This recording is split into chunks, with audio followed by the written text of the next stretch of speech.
ଯଦି କାହା ସହ ତମେ ସମ୍ପର୍କ ରଖିବାକୁ ଚାହୁଁନାହ, ଠିକ୍ ଅଛି, ନ ରଖ, କିଛି ଅସୁବିଧା ନାହିଁ।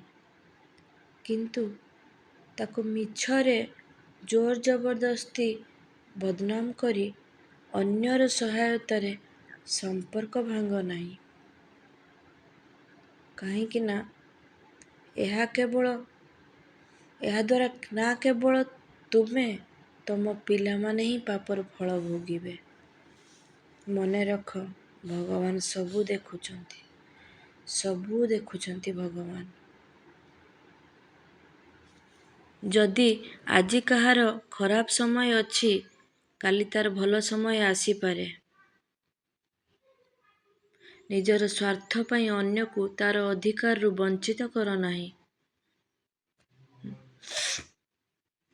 ଭଗବାନଙ୍କୁ ଡର, ସେ ସମସ୍ତଙ୍କର।